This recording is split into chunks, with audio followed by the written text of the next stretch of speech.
একটানা 4 বারের ক্ষমতাসীন আওয়ামী লীগের নিদারুণ পতনের পর রাজধানীর নয়াপল্টনে বিএনপির প্রথম সমাবেশ অনুষ্ঠিত হয়েছে। দীর্ঘ সময় পর বিএনপির বাধাহীন সমাবেশে নয়াপল্টনে হাজারো নেতাকর্মী জড়ো হন। এদিন দলের জ্যেষ্ঠ নেতারা সমাবেশে অংশগ্রহণ করেন। ছাত্র জনতার আন্দোলনের মুখে গত 5 আগস্ট প্রধানমন্ত্রীর পদ থেকে পদত্যাগ করে দেশ ছাড়েন শেখ হাসিনা। এরপর বাংলাদেশের সাধারণ মানুষ রাস্তায় নেমে আসেন এবং বিজয় উল্লাস করে। আর আজ কোনো ধরনের বাধা বিপত্তি ছাড়াই রাজধানীতে সমাবেশ করেছে বিএনপি। কোনো ধরনের অনুমতি ছাড়াই তারা নয়াপল্টনে জড়ো হন। তারা নানা স্লোগান দিয়ে মুখরিত করে তুলে আশপাশের এলাকা। দুপুর 12টার পর থেকে নেতা কর্মীরা মিছিল নিয়ে নয়াপল্টনে আসতে শুরু করে।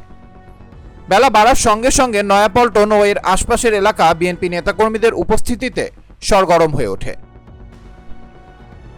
বুধবার 7 আগস্ট নয়াপল্টন বিএনপির কেন্দ্রীয় কার্যালয়ের সামনে দুপুর 2:40 থেকে কোরআন তেলাওয়াতের মাধ্যমে আনুষ্ঠানিকভাবে সমাবেশের কার্যক্রম শুরু হয়।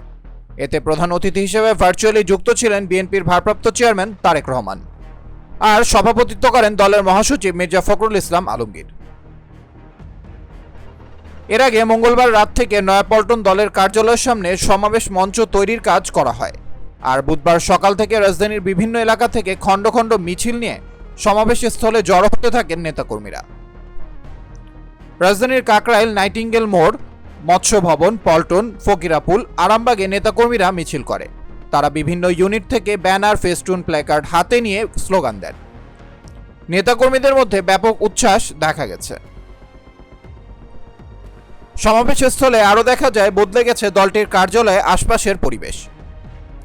গত 1 দশক ধরে দেখা যেত দলটির কার্যালয় ঘিরে চারপাশে থাকত পুলিশ সহ আইনশৃঙ্খলা বাহিনীর সদস্যরা। সেই দৃশ্যটি আজ নেই। এদিকে রাষ্ট্রপতির আদেশে মুক্ত বিএনপি চেয়ারপারসন খালেদা জিয়ার ছবি সম্বলিত ব্যানার, ফেস্টুন শোভা পাচ্ছে সমাবেশ স্থলের বিভিন্ন জায়গায়। শুধু তাই নয়, দলের ভারপ্রাপ্ত চেয়ারম্যান তারেক রহমানের ছবি সম্বলিত ব্যানার, ফেস্টুনও দেখা গেছে। সমাবেশকে কেন্দ্র করে মাইকও লাগানো হয় রাজধানীর বিজয়নগর পানির ট্যাঙ্ক পর্যন্ত। সমাবেশে আসা বিএনপি নেতাকর্মীরা বলেন, আগে সমাবেশে আসতে পথে পথে বাধার সম্মুখীন হতেন তারা, অনেক সময় হামলার শিকারও হতেন। এছাড়া সমাবেশ স্থল থেকে কিংবা আসা যাওয়ার পথ থেকে গ্রেফতার করা হতো তাদের। তবে আজ সেই ভয় নেই। এ সময় সমাবেশ মঞ্চের মাইক থেকে বলা হয়, আজ আমরা মুক্ত, বিজয় অর্জন করেছি।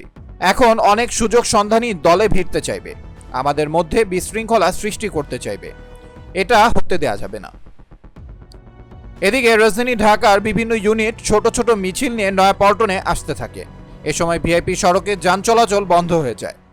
আশপাশের সড়কে তীব্র যানজট লক্ষ্য করা গেছে। এদিন কোনো আইনশৃঙ্খলা বাহিনীর সদস্যদের উপস্থিতি দেখা যায়নি।